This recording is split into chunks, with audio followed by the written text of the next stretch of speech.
Welcome Natural Resources class again. Another video lecture on agriculture. This time I wanted to start with a couple of images that kind of pick up where I left off last time.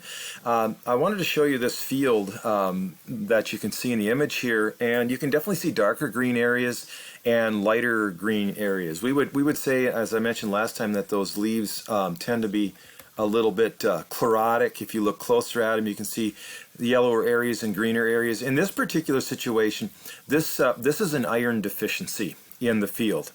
And here's another look at a similar sort of thing. A little bit different crop. This is a crop of milo. I'll show you some pictures of that, or grain sorghum.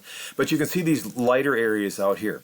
And again, an iron deficiency. Now, that's not because there isn't iron available in the soil. It's because there's a pH problem.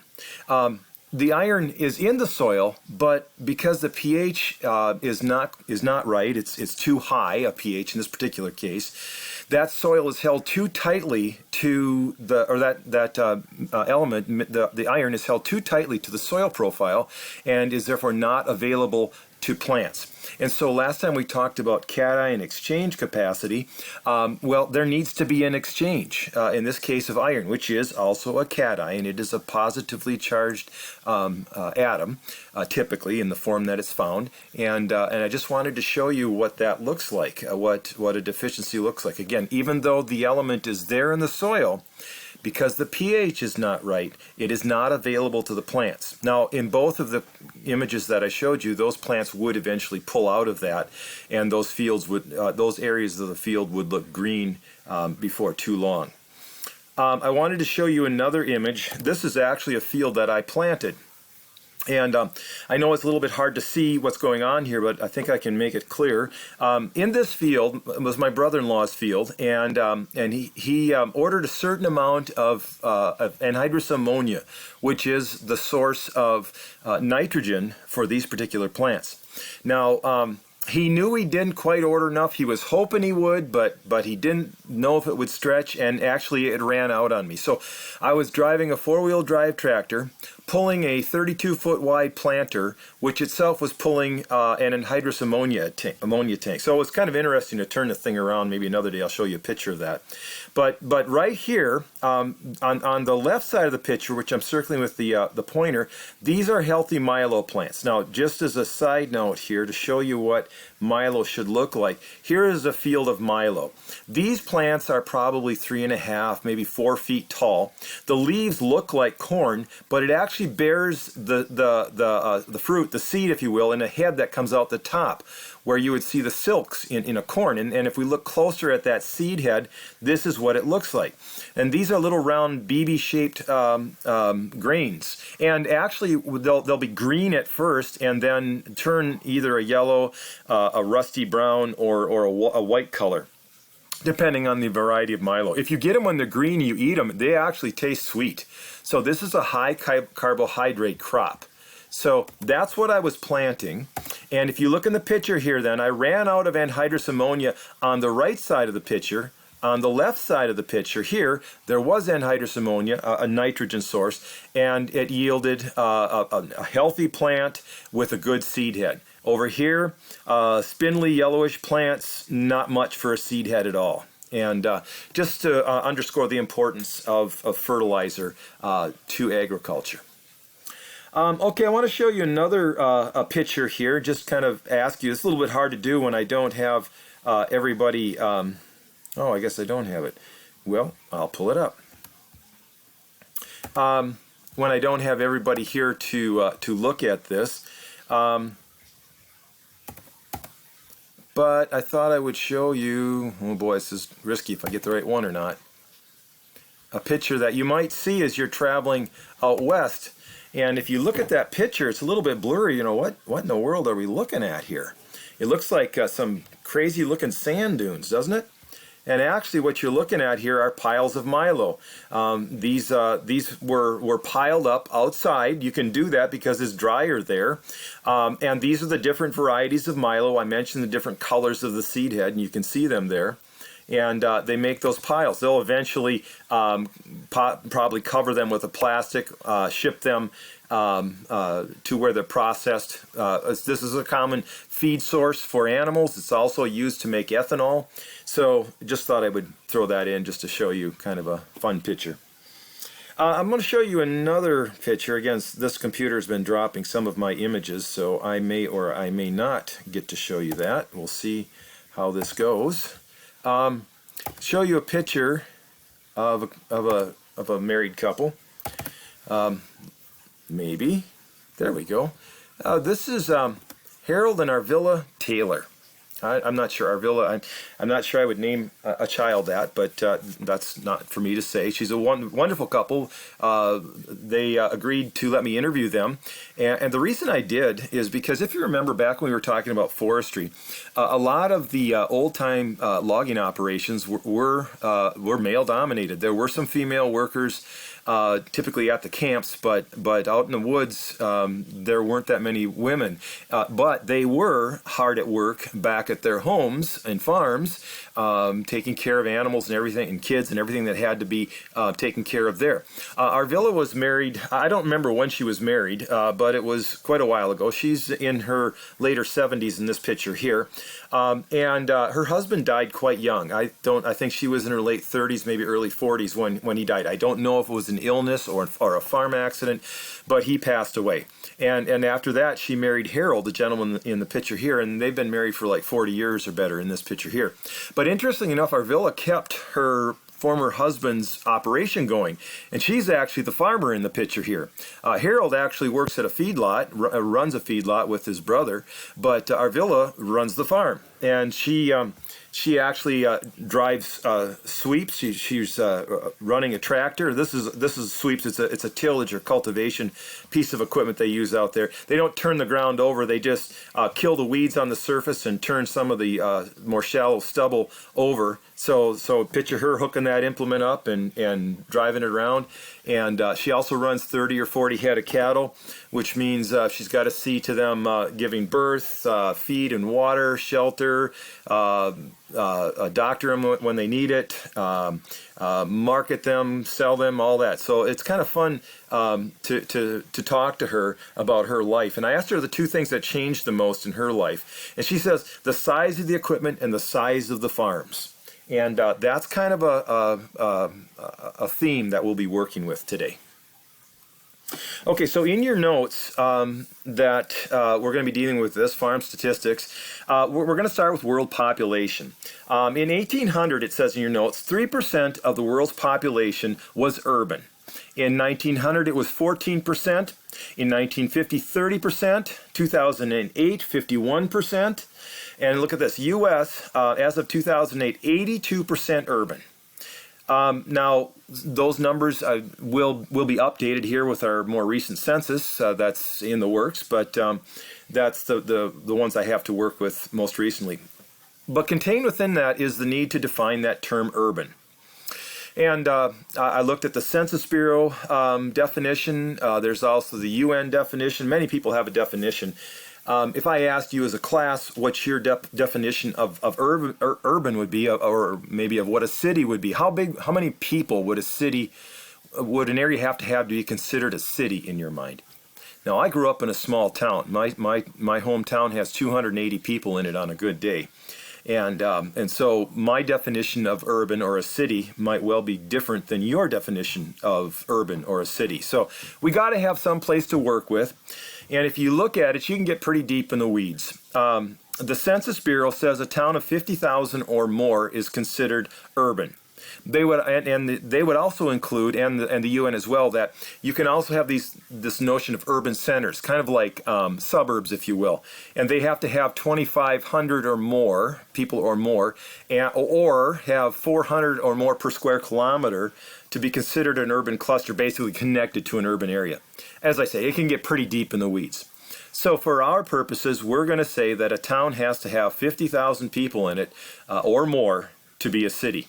Again, as I say, that's very relative, subjective. To me, a town of 10,000, getting pretty close to a city. But anyway, that's the Census Bureau definition of urban. And again, remember, one of the underlying themes we've been dealing with here is this detachment that our population has from agriculture, and the susceptibility that brings with it to distortion or being led astray, if you will, with what's actually going on the farm. So let's just look at a few more numbers. U.S. farm population. We actually have some numbers that go back pretty far in time. I actually got some diagrams here that I want to bring up. I have to apologize. We just got a new printer, scanner, copier, and I haven't got it hooked up yet, so I had to depend on a cell phone snapshot, and so it's a little bit off, but you get the idea. So farm population. So those people living on a farm, we can actually go back to 1799, and you look at 70% of people in the United States lived on a farm. And we go up to 2000. Well, we have more recent numbers now, but for this chart, that's okay. And you can see that, wow, it's way less than 10. It's way down there. Look at how farm population, the percentage of our population that's grown or that lives on a farm, how it has declined through time. Again, this is from 1799 through 2000. Because some people live in town and work on a farm, there's a different number. This is farm laborers as a percentage of the labor force. So if you remember, agriculture was always traditionally the big employer of people. And again, we go back to 1799, 90% of people worked on a farm.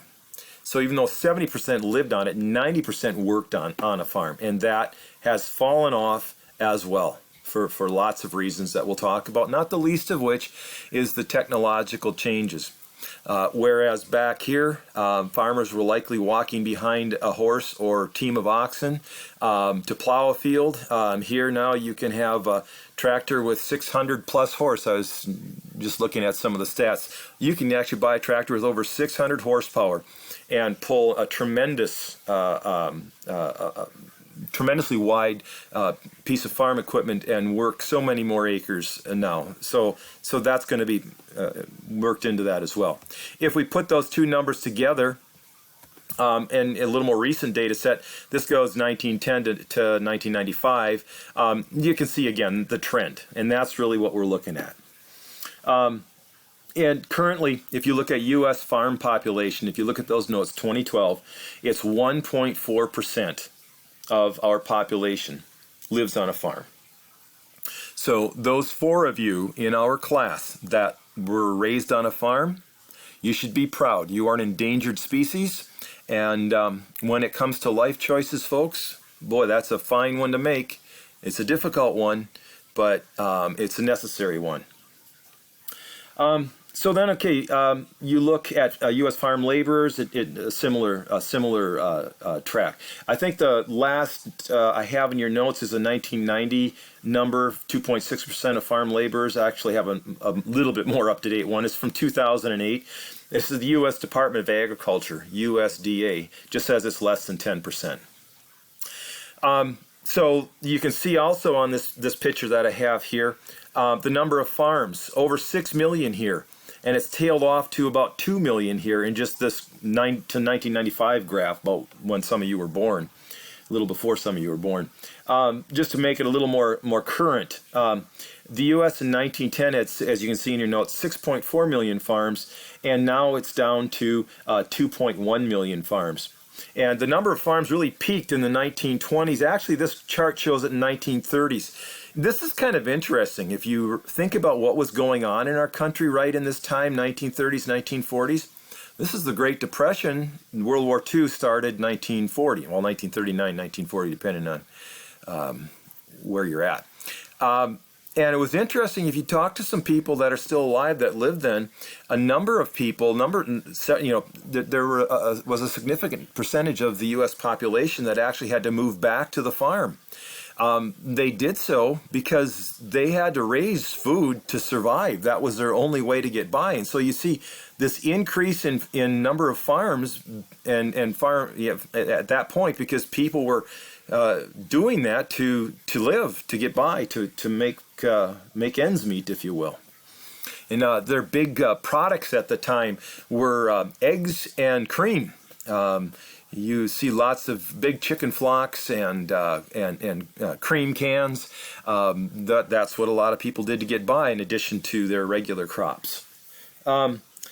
Anyway, if we look at another issue here, again, pardon the crooked nature of these graphs, and this is an old. The data is not here so much. I just want you to notice a trend. Okay, of course, the number of farms goes down. This only goes from 1974 to 2002, but I want you to notice 1997 right here, and this is from the U.S. Department of Agriculture. 2.22 million farms.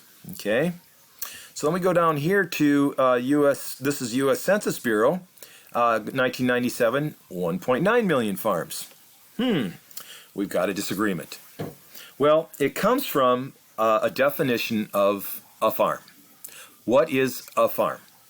And these two are, organizations had different definitions, and we could probably come up with as many different definitions of what a farm is as there are people in this class. But the Census Bureau's definition of a farm is any establishment which sold $1,000 or more of agricultural products in the previous year. And we're going to kind of go with that one. So if you think about it, that's setting the bar pretty low. All you got to do is sell $1,000 worth of stuff, and you're a farm. I'm betting there's some farm stands out alongside the road that do that kind of business in a year pretty regularly. And they can consider themselves a farm, which means they are eligible for tax breaks, among other things. Okay, a few more issues here I wanted to bring up. We've talked about numbers of people living on a farm. We've talked about numbers of farms. We've defined a farm. We've defined a city. Now another interesting statistic here that you can see next to you is the acres in farms. So if you consider how many acres comprise a farm in the United States, I think if I polled the class, generally you might say, I don't know, but I'm thinking you might say, because of farm consolidation, the size of farms is increasing. Well, actually, in the U.S., the size the acres in farms is declining. Okay, and maybe you would say that too. In 1990, 42.4% of the U.S. Was a farm. It went down to 40.5% in 2012. And we've actually touched on this too. And the cause is twofold, farm to forest. And we've looked at a picture of that in the past when we were on forestry. So here's a picture of what that looks like. This used to be a farm field, and now it's converting to a forest, that old field concept which we talked about. Here's another used to be a field, converting to a forest. Again, another used to be field that's converting to a forest. It doesn't stand still for long. The land doesn't. And so that's one of it. And the other is urbanization. I'm guessing most of you would have guessed that was a big cause of this decline in acres and farms. But really, farm to forest conversion is the bigger issue. But urbanization is still an issue, where you've got the edge of a city and it's a farm field that's being converted to a subdivision sort of a look. And I'm betting a lot of you have seen that.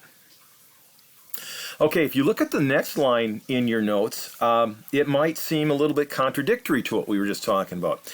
Even though the acres in farms is declining, the acres planted has gone up from 300 million and change in 1909 to 325 million and change in 2012. And if you think about the three biggest crops in our country, they are, I'm guessing you would have probably come pretty close with them. Corn is king, it is. Soybeans is next, and wheat is after that.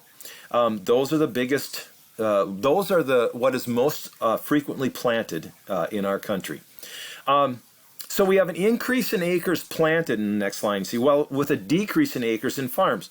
And it's this concept of conversion of unproductive to productive parts of a farm. So if we go back to here, I think I can explain what's going on. How we can have fewer acres that are considered a farm, but more acres planted. That's basically what those two previous lines have said. Again, fewer acres that are considered a farm, but more acres planted. And so if you look here, let's just for kicks and giggles say that this this person right here owned all this land. So what that farmer might be doing, we see here a woodlot.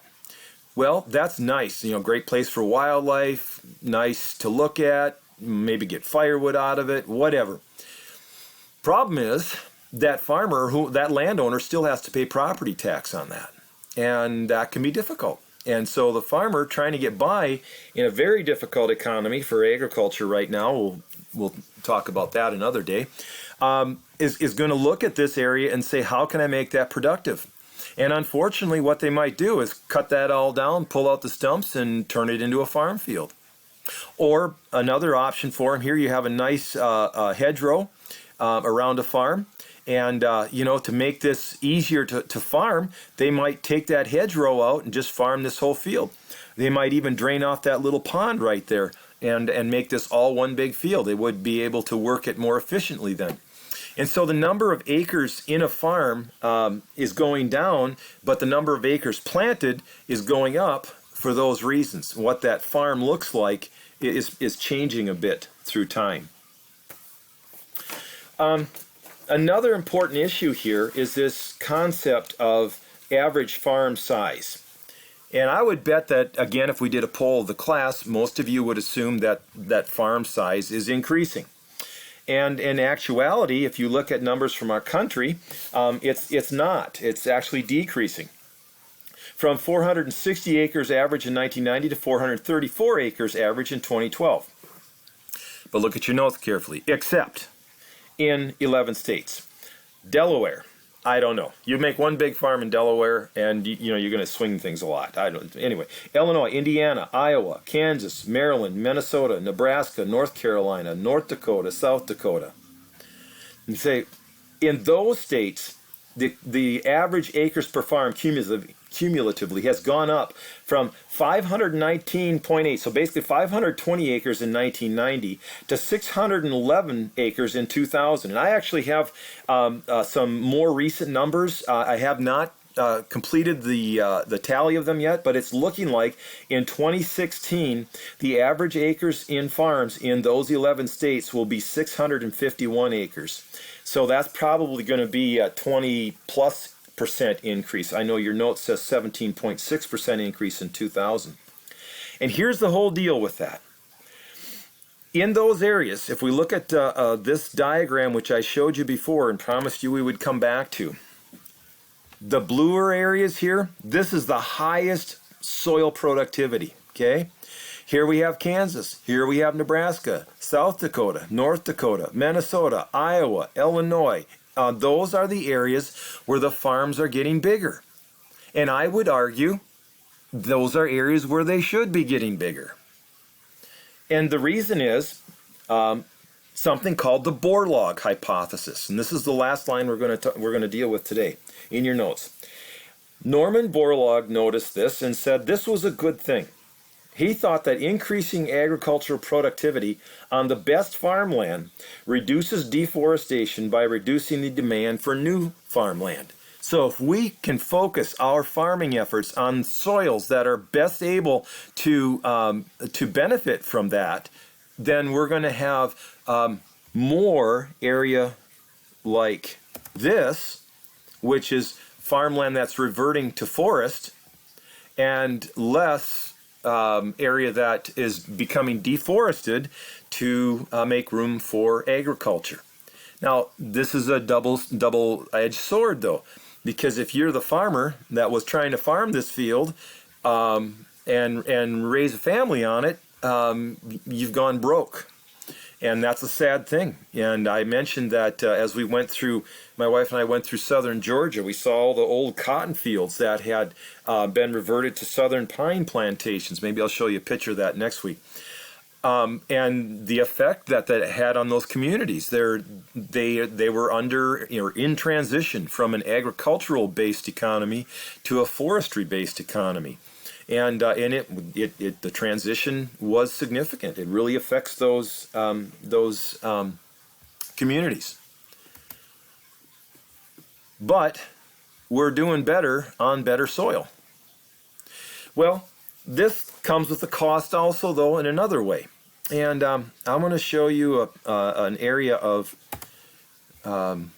western Kansas right here. And if we zoom in on this, well, actually I'll zoom out just to orient you first. We're in northwest Kansas. Hope I can zoom into the same spot. Okay, so here's Kansas, here's Colorado, Denver right here, Nebraska. Okay, just so you, Minnesota, where this is bottom Minnesota right here. Okay, so if we zoom in on it, we're going to see something that needs some explaining to do. No, I just lost it, shucks. Where did you go? There you are. If you think about what, well, I guess I'll just be patient and wait till I get there. Okay, you want to look at this building right here. And if we look a little more closely, if you were on the ground right there, this is what you would see. This ain't a tarred road, folks. This is a dirt road. This is a dirt road intersection. And that building right there is an old schoolhouse. They're all over the Kansas Prairie. Actually, the church I grew up in was this same kind of schoolhouse that had been carted into my little bitty small town of Cable, Wisconsin, and converted to a church. And it's still there. It's now a house because we moved into a bigger church, built a bigger church, but that building is still there. And so if we look, so if you can take a picture of that schoolhouse right there. Well, you know, if you think about where you would put a school, I'm guessing that you might choose a spot that was fairly close to a pretty good student population. Now, I don't know about you, but if I look at that image right there, I don't see much of a student population. But maybe they're nearby. So here's that same schoolhouse on Google Earth. So let's zoom out a little bit here. Okay. And we'll zoom out. So here's, well, let's measure it here. Make sure. I think we got a quarter section here. I'm going to move this over a little bit. Okay, so we want a square mile. So I think, well, we'll make sure this is a quarter section here. Yeah, well, that's a half mile, so that's a quarter section. Okay, so let's zoom out. And so here's a square mile. And here's a square mile. And oh, wait, here we go. Here's the house, right? Let's zoom in on that house. Oh, wait. Sorry. It used to be a house. No, that's not a house. That's a pig pen. There's no house there anymore. Sorry, folks. Okay, so no house there. So I know there's got to be one here somewhere. Right, here we go. Here's our house, okay? So we'll look here. Hopefully they got a lot of kids because we got a schoolhouse right there. Hey, guess what? There is a house there. Yay.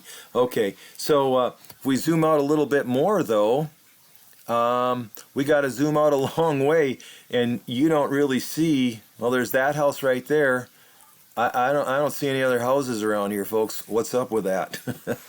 Well, the deal is each of these quarter sections that you see here used to have a farmhouse on it with the farm family. Oftentimes a dozen kids. You know, it can happen. They're all gone. If we go to Minnesota, we can see what it used to look like. I'm going to go to just pick a town a little bit west of the cities. Bird Island, it'll work. We could have done Hutchinson. I'm going to zoom out just a little bit. Since we're interested in the area surrounding, let's just zoom in. Any random area here will do. This is what that area of western Kansas used to look like. Okay, here's a section of land. Here's a farmstead here, here, and here. If we zoom in on them, guess what? There's still a house there, and there's people living there. Okay? This is what that area of western Kansas used to look like. Because of farm consolidation, it doesn't look like that anymore. This family, these kids grew up, moved out of the house, parents grew old. None of the kids wanted to come back to the farm, so the parents had to move to town. The house fell into disrepair. It went away. Same for this one, same for this one. You go back to that area of Kansas, and that's what the whole area looked like. So picture this, what you're seeing right here from western Minnesota, with a house on every quarter section, or nearly so, and imprint that on western Kansas, and that's what it used to look like. We'll go out in the country here. but boy, you're pretty hard pressed to find very many houses on these sections of land, quarter sections of land or sections of land. The one here, that's it. So because all that happened, there's been a change that has occurred in not just western Kansas, but all over our country. I come from a rural district. I grew up in Cable, Wisconsin. There's a school there.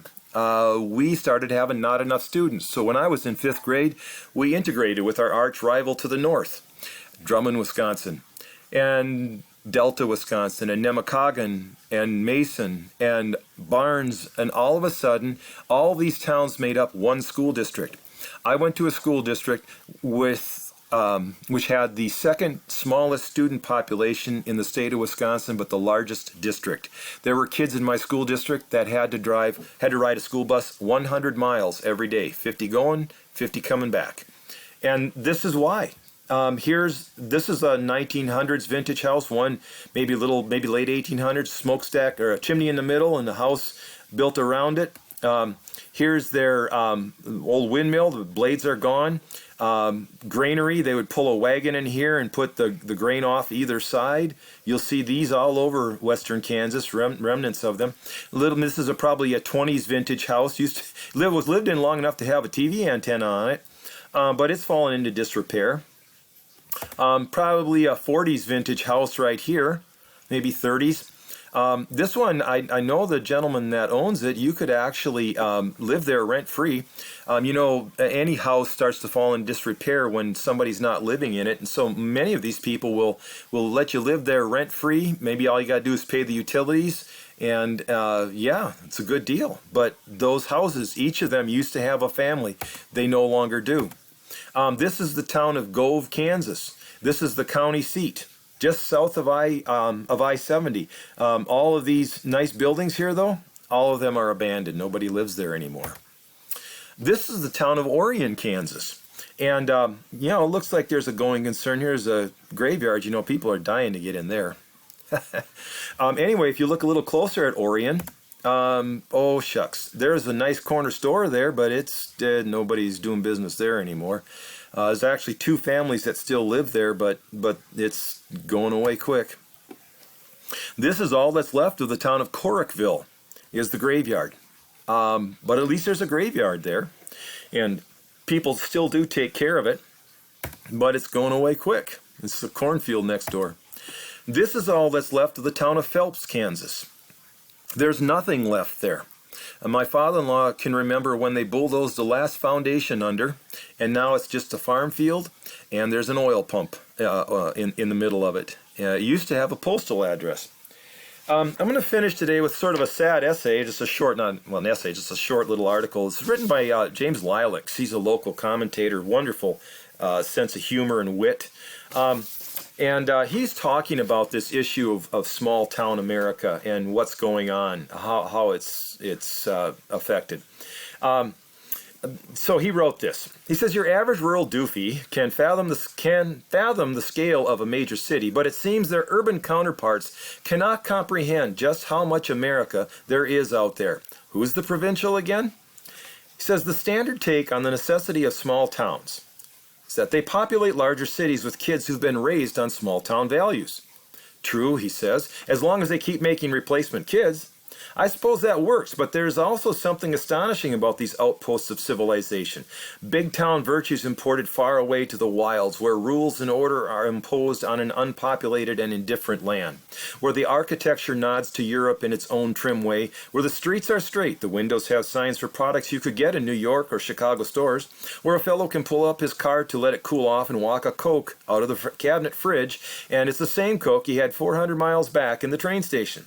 The people who live there like it. The town is tidy and well provisioned. It has its petty people, its scandal, its solid citizens, and its hypocrites. A pastor who lives down the block from the school principal on the nice street with the tall elms. Some people wouldn't want to live someplace else where everyone knows everyone else. Some people wouldn't want it any other way. Because tornadoes come, crops fail, hail strikes. You need everyone, and if you're going to need them, you'd best do them the courtesy of knowing them as well, if only to raise an index finger from your steering wheel as you pass on Main. There's no getting these places back. They will perish, and the prairie will take back what it can. They rose and fell in 150 years, a breath drawn in and a breath let out. Not a bad run, really, if only each could be documented before they go. Kind of a sad note, but on that note, I'm going to conclude this lecture. Have a good day.